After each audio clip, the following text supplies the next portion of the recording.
Because here, go big or go home. Ladies and gentlemen, welcome to game number 4 between Echo and Burn X Flash. This could potentially be the last game of today. The stakes are high, and Echo, they're working on whatever that they can in order to get themselves out of this deep ditch. I mean, it's not going to be easy.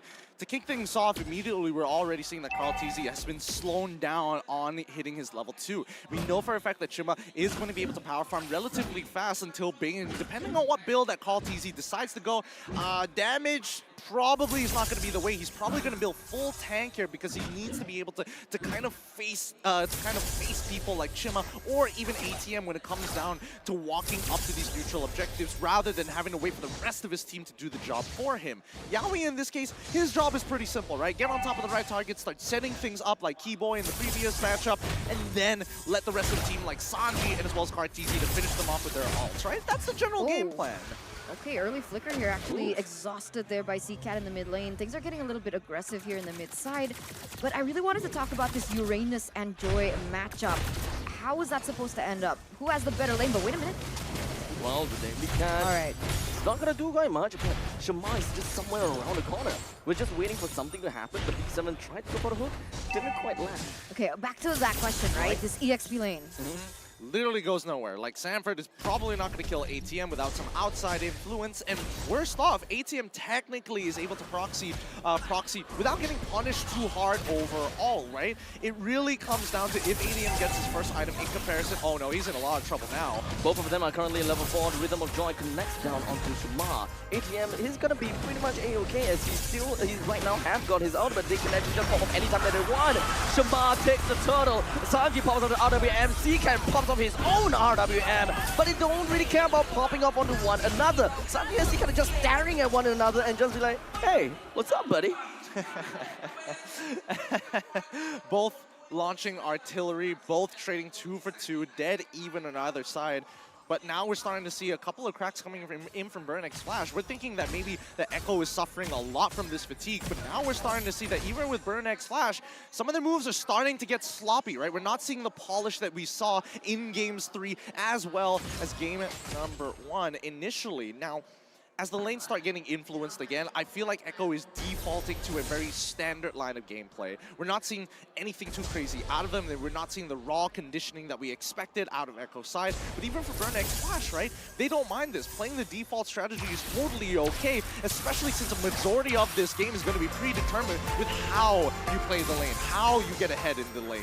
And you can see that actually come to fruition here in that gold lane, right? A lot of focus. Even Sanji is actually rotated towards that area. They need Benny QT to come online as fast as possible to deal with these heavyweights in the front line from the side of Burn X Flash, like ATM, like Chima, especially when it comes down to those 5v5s when they're centering around and just going for those objectives.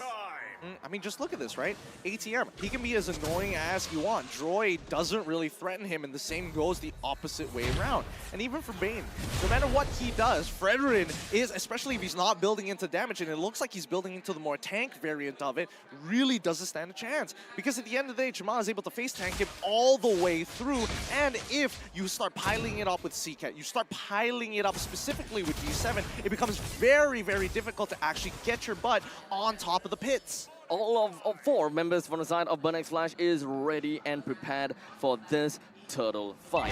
In fact, even Donut could just jump in anytime as long as he clear out this wave. And he could do that very fast. With the Pendant's Rage pretty much ready, they would want to contest for this turtle as much as possible. Sanji pop off with the RWM. The Deadly comes in. Shama steals it right under the nose of Echo. Echo couldn't do anything. What's wrong, KarlTzy? The Iron Hook connects right down on Sanford. The one that shouldn't be caught. And ATM is a little bit late for the party. But what can he possibly do here? He just keeps on going with the Ionic Edge. CCAT goes in for the flicker. He wants to bring KarlTzy down. Yaoi, Sanji, and KarlTzy, unfortunately, is under the turret and unable to do much. Yeah, Burn X Flash just really picking up the pace here in the 5th minute of the game. And to be fair, Tuma is a level above KarlTzy, so it really wasn't KarlTzy's turtle to win. But even so, I don't know. I feel like there's something wrong going on, but wait a minute. Yowie, good jump, but unfortunately, that is on the Shamar. One person. There's not much of a follow-up that we can expect to see there, and Burn X Flash will take that opportunity to bring down the first turret of this game. Yep, the macro aspect of it with Burn X Flash is playing to their strengths, right? They unlocked Donut already, and now they're going to start swapping lanes to the top side of the map just so that they can farm as quickly as possible. If they get that mid turret, even better, but I don't think Echo is just going to allow them to do it for free. Now, knowing that Carl TZ doesn't have this ultimate, now we see that Burn X Flash, they can take more aggressive positions, and I would have imagined that they would have started invading the jungle at this point of time, but interesting. They're sticking around, and they're also giving a couple of camps over to the Beatrix. They really are funneling Donut. 2,400 gold lead for Burn X Flash, so that kind of doesn't make sense so far. I have never seen this. Echo have not picked up a single objective. Chama was able to take away the purple buff. Sloppy plays. It really comes down to sloppy plays now. Echo returning to default. Retribution battles losing by Kaltizi. No, but Carl didn't use his retribution. I mean, technically, yeah, he didn't. But for now, Yowie focuses on the Sea-Cat. They did manage to get a kill, and that is great. They have an advantage on top of Burn X Flash. Shamar is going to be putting himself on top of the turtle, and he's just going to be left with 1v1. Shamar and Kaltizi, level 9 versus level 9. Yeah, Kaltizi still lost the fight. Donut jumps right in and manages to get a kill on the Sapphire, 1-for-1 trade. And now it's going to be left with Kaltizi in the midst of it all. Donut snipes him right on down. And that is going to be a devastation onto Echo. The fatigue is here. They're exhausted. We're playing again. BXF is playing against a tired, exhausted Echo, and it's clear even with Carl TZ not even using that retribution. Let's look at the instant replay one more time, right? As soon as they walk up, it's unlucky that Carl TZ wasn't able to get in that spot, but it doesn't explain why Sanford is allowing himself to get hit by these abilities, especially the Bloody Han. He should be dashing into these bushes confidently because he has the reaction time, and we know he has the reaction time to get away with this. That's why I kept saying this is off, right? It's off. It's not the Echo that we're so used to, so accustomed to. And Burn X Flash, they're taking advantage of it. I'm serious. Look at the stats, right? 0-0-0, no tower, no turtles just yet. Yeah. They haven't been able to get anything on the board. Look at ATM now. The Deadly Catch tosses right out, and Sea-Cat, he did manage to keep 2% in the box. But it's not going to amount to much. Sanji's HP doesn't seem to be good. But ATM, he can bring so much pressure just by being in this positive location. But let's be honest here, will he really die? Benny Cutie is forced to rotate. ATM is finally going down. Okay, finally they get something for it, right? ATM has just been a little bit too disrespectful. D7 Iron Hook, Bloody Hunt connecting down. Kaltizi, Yowie, both going down at the same damn time. Sanji wasn't able to do quite much, and Sanji is only going to be the RWM. Sea-Cat joins right in, Benny Cutie's dead. This is just painful to watch at this point. This is just the Kings. I get it. People are going to be saying that they've lost their crown at this point. But Echo, can you really blame them? They're trying their best. They're trying to put everything on their table. These young players are tired, and BXF, they have come off of a fresh break after their best of 5 series, and they watched everything go down. And now, Yeah. I mean, just look at this instant replay. How many things could have gone better? The instant pickup from that Iron Hook. Even Yowie still trying to make it work by jumping into the middle of that fight. But it was the setup beforehand. The fact that ATM specifically getting a majority of the big spells from the side of Echo put him in this position, right? They knew what cooldowns were gone. They knew it. And BXF just set up on the opposite side, knowing how many camps were missing on the bottom side. I don't wish to question Benny Cutie, but I was about to mention, But the flicker seems like it's an accidental tap, because whenever you tap on the flicker, it goes towards your opponents.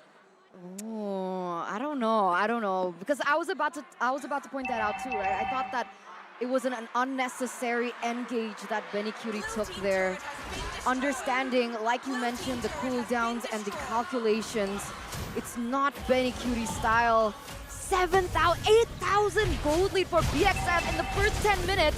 And it's looking like they want more. It is so different. Is it RWM on top of an RWM? Sanji forced to flicker out of that. But Natswitch touched onto Kaltizi, but in the meantime, that is going to be Yawi that's going to be jumping over to the back line, followed by the Bloody Hunt, locking them down as much as they can. Sanford's still going to be alive so far.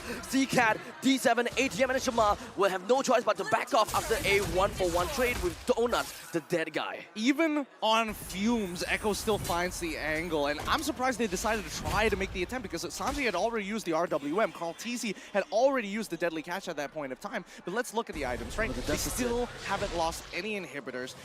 I'm not seeing the damage just yet. I'm seeing the carry currently only add 2 items. They still need to have, at the very least, a Demon Hunter Sword to really start the profit. He's a little bit of gold off. So far behind. But I guess now Echo is in a foot in the right direction, right? They really just want to buy a little bit more time for Benny Cutie to start getting those integral items to the kit and the damage that we know carry to be. Later on, these frontliners coming in from Burn X Flash should not be as, I would say, dominant with the way that they have played so far. But do they have the time towards to do that? This situation really feels like a chicken and egg kind of thing. They want to drag the game for Benny Cutie, but in order to do that, they have to take neutral objectives. But Kaltizi is low on level 12 versus level 14. And the freezing of the lanes, right, from Burn X Flash, it's really just drying them out. Yeah, you have to starve them out. If you're in Burn X Flash's position, this is still war, right? I'm not going to feel sorry for you. This is for 3rd place, and this is for Cambodia, so I can understand the sentiment coming in from Burn X Flash, and they're making it loud and clear to Echo that you better not walk out of your base. We know that you have high ground defense, but if you don't have enough gold, and we know that Donut has basically almost gotten full items, plus a Haas Claw to ensure that he can't possibly make a mistake. Now, they're just going to hold you out, rinse you out, and let you dry under the sun. It's going to be an easy Lord take here, yep. It's going to be an easy Lord after all. But Shamar, resetting the Lord on purpose. This is something that we definitely seen from the side of Blacklist International. They understand that they had the control of this game. However, dragging Pokemon may also not necessarily be good for them. They take it down. No challenge from Echo at all. They can't at this point, right? They really can't. And it's not in the control of Echo, right? They cannot push the tempo. They have nobody who was winning their lane hard enough to really make the difference at the end of the day. And they know, let's look at the game item equipment. And I think this will sell you the story even better. Look at this. Just the disparity, right? Getting in. Oh, man. Oh, this is an upset. It's hard to watch. It's hard. It's hard to watch. It very is hard because look, Samford, he's trying his absolute best. He's got 3 items, and the fact that he does have mystery bargain in this case is going to be more than enough. But here we go, Burn X Flash. Let's see if they can end this. The Lord barging right in with his trusty trident. He pillages and wants to bring Echo down. He's gonna go down real fast. But Burn X Flash will make full use of every single minion that will be marching in its way. Burn X Flash is not going to try to overextend themselves by picking off with a kill. They understand that even throughout it all, even with all this advantage, goal advantage, Echo still have a chance to fight back with the core under their nose. Oh, Yaoi's charging though. Do you think he can get something? It doesn't seem like it. Unfortunately, completely misses out. And there's the Bloody Hunter connects onto him. Yaoi literally delivered himself over to the side of Burn X Flash. Sanford will want to cover for it, only to be melted down by the Wesker. And now with 3 person left on the side of Echo, Burn X Flash will try 3 waves are crashing. the middle lane right down in. 3 waves are crashing here, Abstract. The waves are crashing indeed. They're escorting right in. Left with Patty, Sanji, and Kaltizi. Is this how it's all gonna end? Burn X Flash, they're taking their time. They understood that they don't have to rush this off. D7 with a sliver of health. Shamar, in fact, a lot of them doesn't have a lot of health to walk with. Yaoi! He jumps in, and he managed to find onto Zcat. In the end, Echo pushes the entirety of Burn X Flash away. Echo still wants to stay in the game, but it is still going to be D7 taken down there in the top side. They managed to stay in the game a little bit longer, trying to go for the engage here, going full mid. They want to take things back into their control. That's my M4 champion right there. Even on fumes, even with nothing left in the tank, the heart there just going on pure heart, pure instinct. warriors in their own right. Take what is yours, take what's back, because Burnex Flash, they're gonna have to work for this end. And work they will. That initial 6,000 gold lead has shrunk to only 4,000. And this is what we meant. Buying time for Echo is going to be very important. The fact that Yaoi was able to make that play, get the pick onto those important members from Burnex Flash, really bought Echo enough time to perhaps turn things around. And now 5v5, they're gonna start going for the Lord Dance once again. Does Echo have it in their kit to play this chess game once again with Burnex Flash? So right now, at least they've evened out the score. This is the point where they can actually do this. They see an angle here. Look, the mid lane setup. They've already got two ready to push out in case anybody does anything a little too crazy. But Echo, they don't mind Burnex Flash being on top of it first. They know that they can punish them. Look at the response coming in from Burnex Flash, sending Bodona. Wait, the conceal play going all the way around here, looking for an opportunity. They're looking for carry. Yaoi jumps right in, and that is going to be a stun, but unfortunately, D7 will still stay alive. Kaltizi works his way. He's going to be running back. He needs to ensure that he's still going to be alive. He needs to ensure that an entirety of the team keeps him alive. Donut all the way to the back. The entirety of BXF. Their hit me is not looking good at all. As Echo now rampages through. They are on a mission like a man possessed. And Burnex Flash, they have nowhere in hell going to get back into this fight. ADM being chowed down like a hungry toddler. Shamar wants to take on the retribution battle. Echo takes this game just for now. 4-for-1 trade. Look at the death timers. Ladies and gentlemen, is this it for Burnex Flash? And now Benedict Cutie. It seems like this is gonna be the end. And we are going into a 5-game series. That's my world champion. That's my world champion pick. Second win.